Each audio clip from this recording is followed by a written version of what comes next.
যে ফলালাকে কেন্দ্র করে এত বড় ঘটনা, সেই ফলালাকে রীতিমতো আমরা চিনি, রোজ দিন মুখ দেখি। ওকে আমরা এই ধরনের কথা কখনো কোনোদিন বলাই হয়নি, এবং ওকে প্রথম থেকে বলা হয়েছিল যেটা মন্দিরের জায়গা, এখান থেকে উঠে যাওয়ার জন্য ওকে ভদ্রভাবে ভালোভাবে বলা হয়েছে। আর ওর দোকান তো ভাঙচুর করা হয়নি, ওর দোকান জাস্ট শিফট করিয়ে দেওয়া হয়েছিল যে এটা মন্দিরের জায়গা, এখানে মন্দিরের কিছু জিনিস তৈরি হবে, তোমার দোকানটা নিয়ে তুমি একটু সরে যাও, এইটা জাস্ট কথা হয়েছিল। তার বেসিসে এত বড় ঘটনা ঘটেছে। তাহলে একটা ফলালার যদি এত বড় দৌরত্ব হতে পারে, একটা ফলালার জন্য এতগুলো লোক শয়ে শয়ে চলে এলো, আমাদের এলাকায় আমরা থাকতে পারছি না। আজকে আমাদের এলাকায় আমরা সেফলি বেরোতে পারছি না। কত আমার চেনা জানা, আমি নয় বাড়িতে এখন থাকি, আমার ওয়ার্ক ফ্রম হোমের জন্য আমি বাড়িতে থাকি, আমার এরকম অনেক কলিগস আছে যারা রোজ বেরোতে হয়, তারা বেরোতে পারছে না। সেই জন্যই জিজ্ঞাসা করছি, সেই জন্যই আমার এটা সাধারণ মানুষ হিসেবে আমার এটা প্রশ্ন যে এত সাহস, এত পাওয়ার এরা কোথা থেকে পাচ্ছে। পুলিশ এখানে খুব বেশি হলে 15-16 জন পুলিশ ছিলেন সেই মুহূর্তে, সমস্ত স্টাফ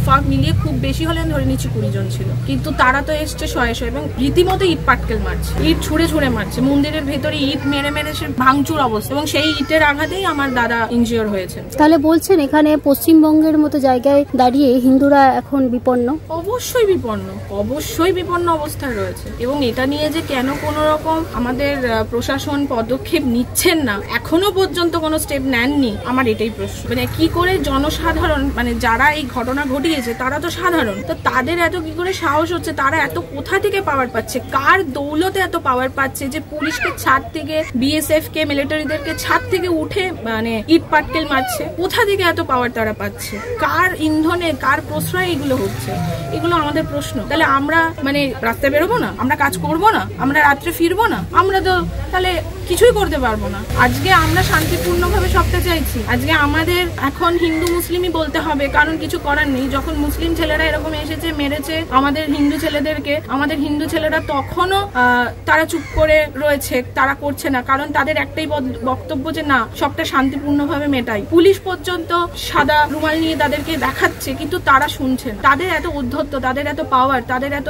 সাহস কোথা থেকে তারা পাচ্ছে? আচ্ছা, পুলিশ মন্ত্রী তো, আমরা ভয় সিটিয়ে যাচ্ছি আমাদের জায়গায়, আমরা এখানে ছোট্ট থেকে বড় হয়েছে, আমরা ভয় সিটাচ্ছি কেন, ভয় পাচ্ছি কেন আমরা? আমাদেরকে পুলিশ সেভাবে প্রোটেকশন দিতে পারছেন না, পুলিশ নিজে প্রোটেকশন পাচ্ছে না, সব থেকে বড় কথা হচ্ছে এটা। পুলিশকে দেখে দেখে ইট ছুঁড়ে ছুঁড়ে মারছে, আমাদের নিজেদের দেখা পুলিশকে মারছে, কেউ কিছু করতে পারছে না কেন? এত দৌরাত্ম কোথা থেকে আসলো? পশ্চিমবঙ্গ এমন একটা জায়গা, আমরা অন্তত জানি যেখানে সবার সমান অধিকার, তাহলে সেই সমান অধিকারের অধিকারটা কোথায়? আচ্ছা, বলা হচ্ছে যে নাকি জয় শ্রীরাম বলতে বলা হয়েছে। কিছু বলতে বলা হয়নি, এটা পুরো মিথ্যে কথা বলা হয়েছে। অন স্পট ওখানে আমরা বাজার করতে গেছি এসছি, ওখানে কোনো এই ধরনের সাম্প্রদায়িক কোনো স্লোগান দেওয়ার কথা বলাই হয়নি।